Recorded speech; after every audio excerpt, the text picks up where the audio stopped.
Good morning, dear student. Welcome back ARMS online classes. Last video we start our country India. Mostly we discuss localization security or India's neighbors. Today we start new topic, political and administration division. राजनीतिक और प्रशासनिक जो division है इनके बारे में आज हम क्या करेंगे, इसके बारे में डिस्कस करेंगे. ठीक है. और मोस्टली इनके बारे में हम डिस्कस लास्ट वीडियो में कर चुके थे. इसके बाद में जो अगला पार्ट हम फिजिकल डिवीजन है उनके बारे में आज देखेंगे. ठीक है. तो सबसे पहले our country India.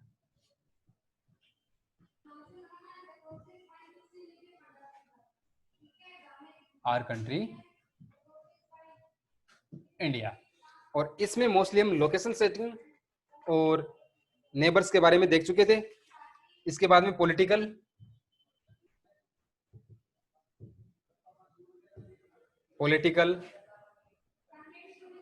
And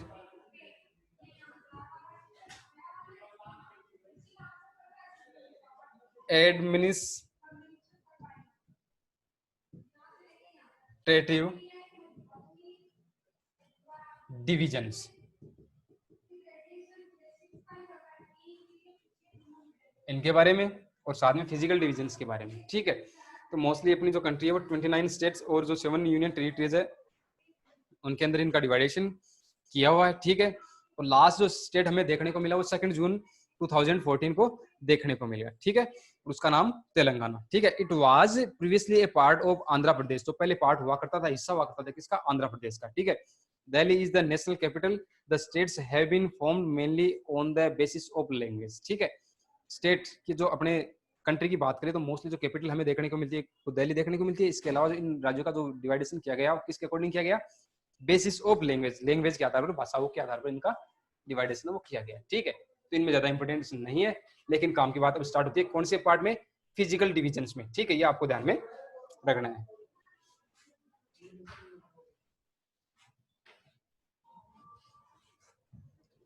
physical divisions.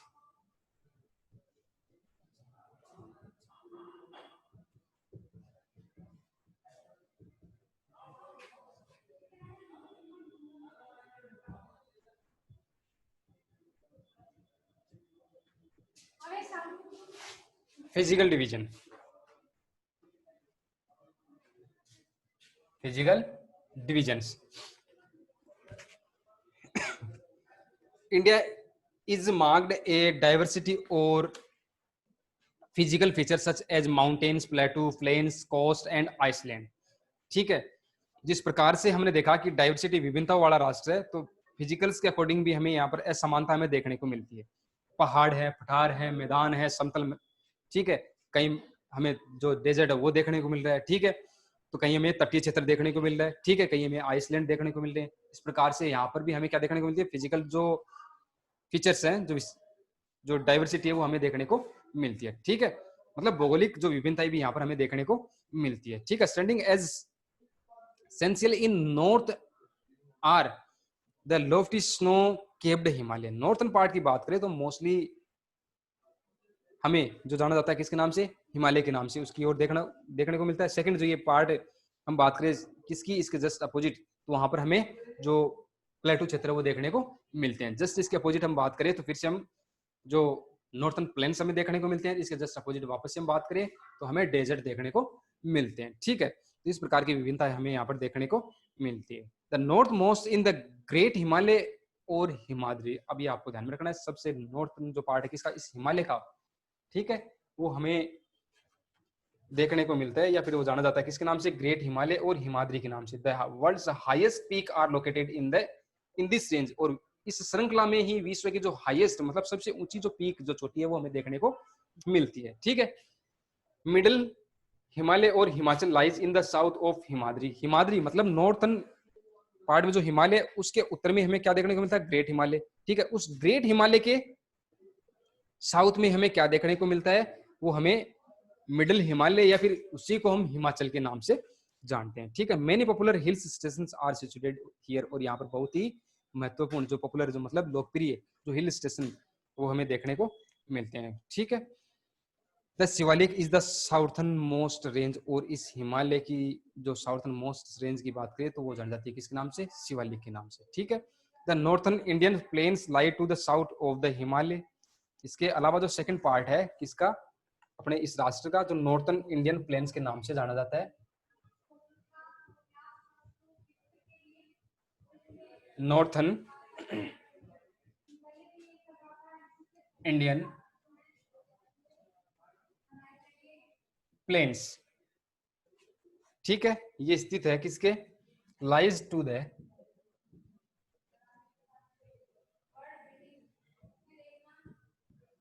Lie to the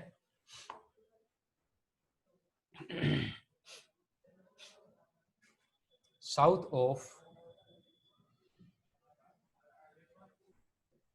of the Himalaya, south of the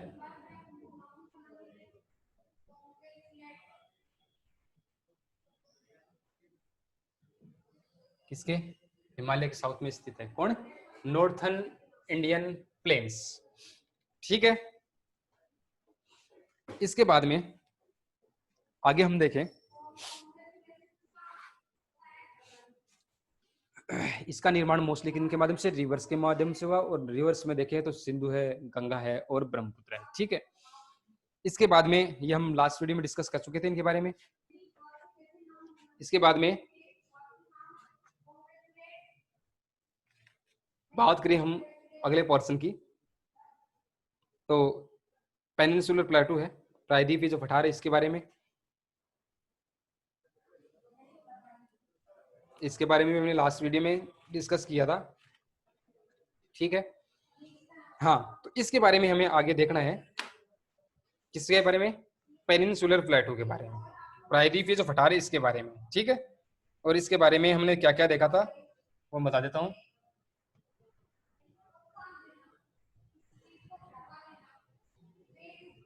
peninsular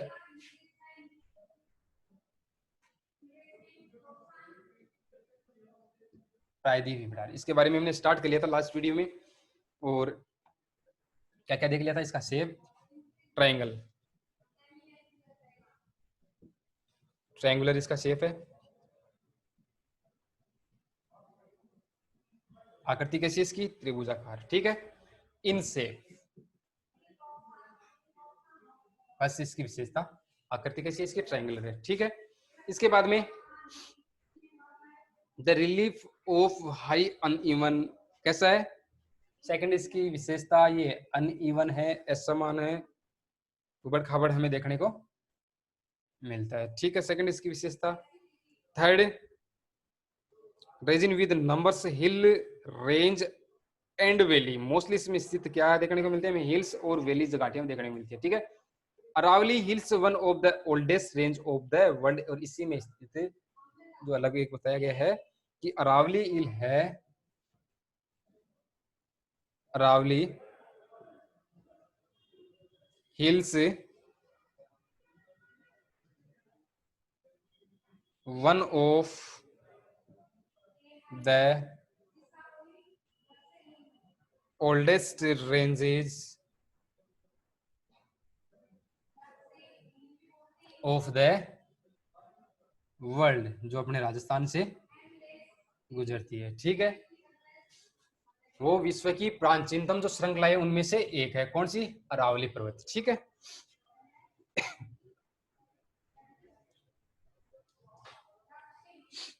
इसके अलावा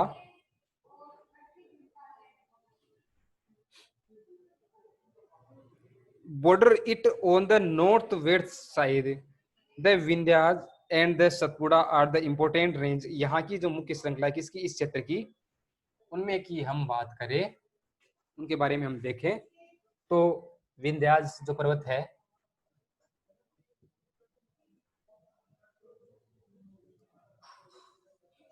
विंध्याज एंड द सतपुड़ा, ये दो पर्वतीय श्रृंखलाएं हैं, are the important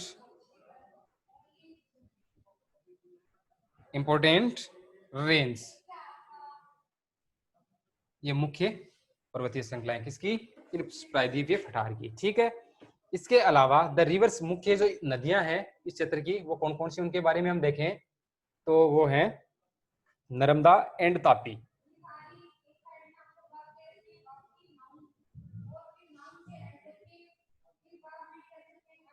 the Narmada, sorry, the reverse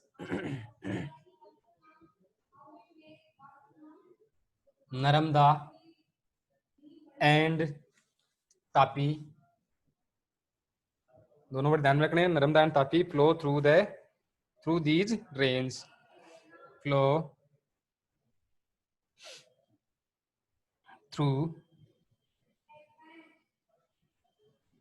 through these range. ठीक है, इस प्रायद्वीपीय पठार की बात करें तो मोस्टली जो रिवर्स है यहाँ की वो कौन सी मुख्य नदियां हैं, वो नर्मदा और तापी। ठीक है, these are west flowing rivers and drain into the Arabian Sea, ये वो नदियां हैं जो किसकी ओर, अरबियन सी की ओर प्रवाहित होने वाली रिवर्स हैं। ठीक है, these are west flowing,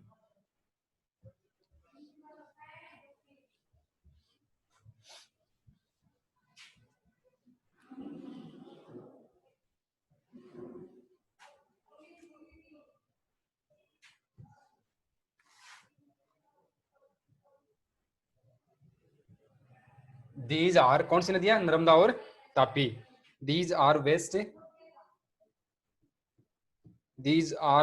flowing, these are west flowing rivers,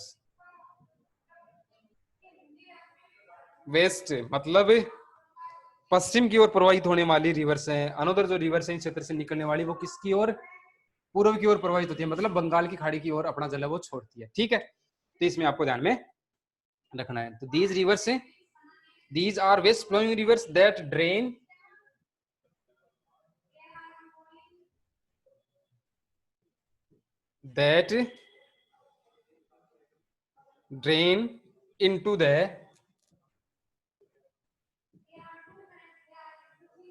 into the Arabian Sea,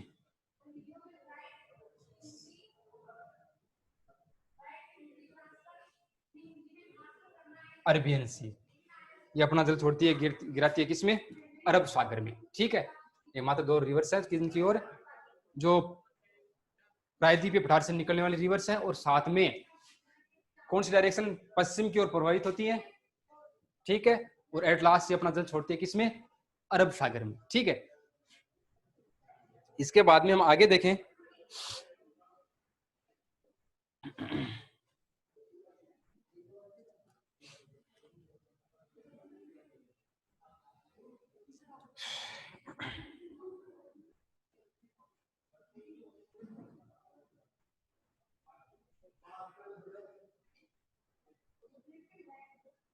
देखो,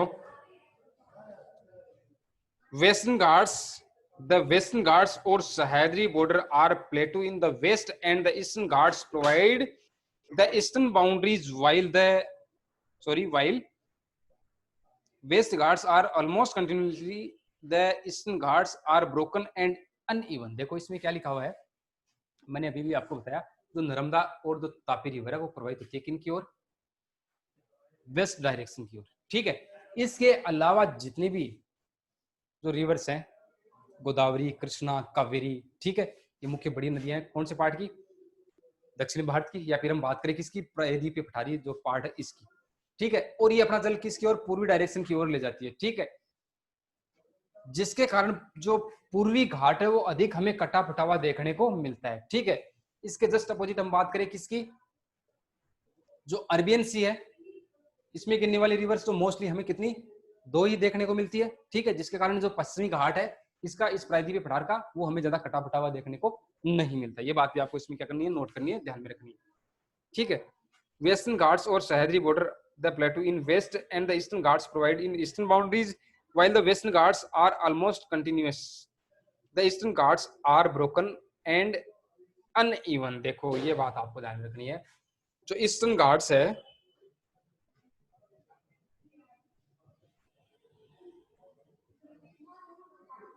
ईस्टर्न घाट्स आर ब्रोकन, किनके माध्यम से, इन नदियों के माध्यम से, एंड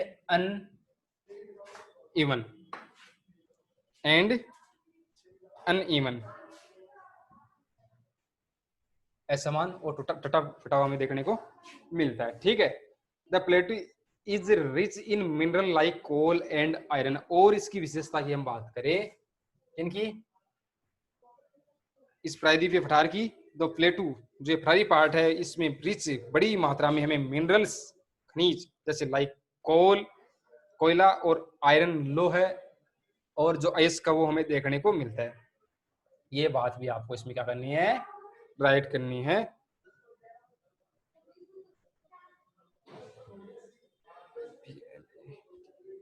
प्लेटू इज रिच, जो ये पठारी पार्ट है, इज रिच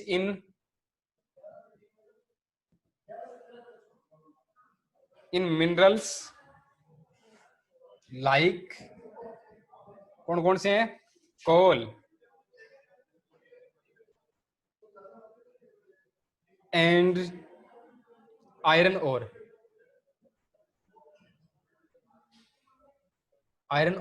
कोल है, वो यहाँ पर बड़ी मात्रा में, प्रचुर मात्रा में पाई जाने वाली जो मिनरल्स हैं, कहां पर, प्रायद्वीपीय पार्ट में। ठीक है, to the west of the western Ghats and east of eastern Ghats lie in coastal plains. कहां पर ये कोस्टल प्लेन्स, जो तटीय जो प्लेन्स है वहां पर हमें देखने को मिलते हैं। कौन सा पार्ट, वेस्टर्न घाट्स और eastern Ghats. In the western coastal plains are very narrow, ये आपको ध्यान में रखना है कि वेस्टर्न घाट्स है, सॉरी जो वेस्टर्न जो कोस्टल प्लेन्स है वो वेरी नैरो, मतलब एक सकरा क्षेत्र है। The eastern coastal plains are much broader, मतलब वेस्टर्न जो कोस्टल एरिया वो कैसा है, छोटा है, और ईस्टर्न कोस्टल एरिया वो है कैसा, बड़ा विस्तृत है। किसके कारण, इन रिवर्स के कारण, जो अभी इससे पहले हमने डिस्कस किया था कि मोस्टली दो ही रिवर है जो किन की ओर, पश्चिम की ओर प्रवाहित होती है, जिसके कारण ये जो क्षेत्र में कैसा सकरा देखने को मिलता है। इसके जस्ट अपोजिट बात करें किसकी, ईस्टर्न पार्ट की, जहां पर मोस्टली जो रिवर है किसकी, प्रायद्वीप पठार की वो प्रवाहित होती है, जिसके कारण वो मार्ग जो क्षेत्र है कौन सा, पूर्वी जो पार्ट है, जो पूर्वी घाट के नाम से जाना जाता है, ईस्टर्न घाट के नाम से जाना जाता है, वो हमें कैसा विस्तृत फैला हुआ देखने को मिलता है। ठीक है, ये बात आपको इसमें राइट कर सकते हो, लिख सकते हो। The rivers Mahanadi, Godavari, Krishna and Kaveri drain into the bay of Bengal. आगे काम की बात जो हम पहले बात कर रहे थे,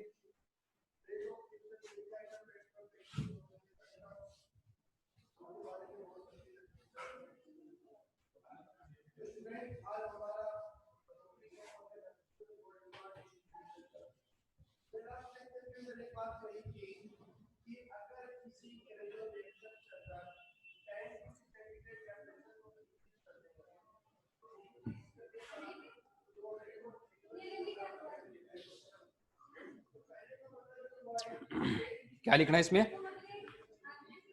बात पश्चिमी घाट की हो गई थी।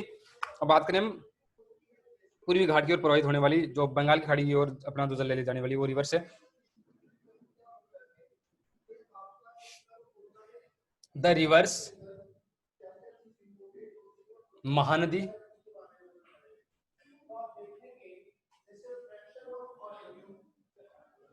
The river Mahanadi,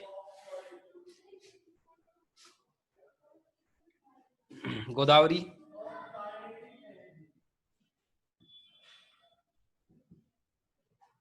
Krishna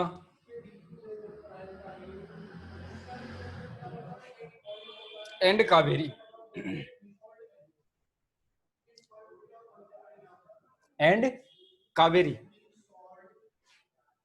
drain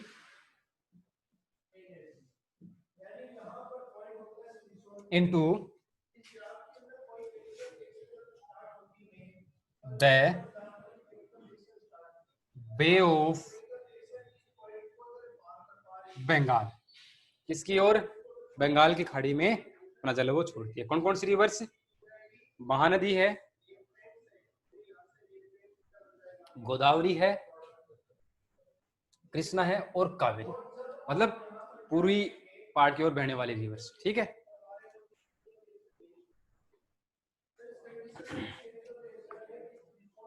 These rivers have formed fertile deltas at their mouth.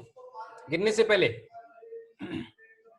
इसमें बंगाली खाड़ी में गिरने से पहले, अपना जल छोड़ने से पहले, इसका एक फर्टाइल जो डेल्टा है उसका निर्माण इनके माध्यम से किया जाता है। ठीक है, और एक बहुत ही फेमस, विश्व का सबसे बड़ा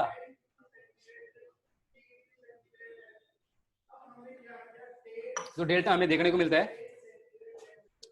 जो निर्मित है किसके द्वारा? गंगा और ब्रह्मपुत्र रिवर के माध्यम से। ठीक है, कहां पर? बे ऑफ बंगाल की खाड़ी में गिरने से पहले निर्माण किया जाता है, जो जाना जाता है किसके नाम से? सुंदरबन डेल्टा के नाम से। ठीक है, तो ये बात और आपको नोट इसमें करनी है। ठीक है,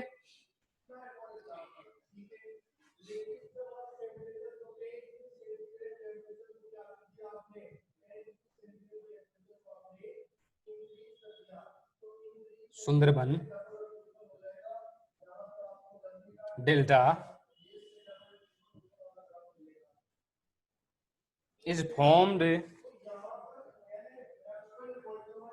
where the Ganga and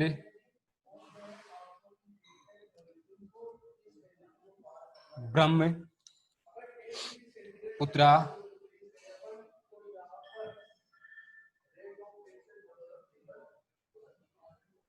flow into Bay of Bengal. ठीक है,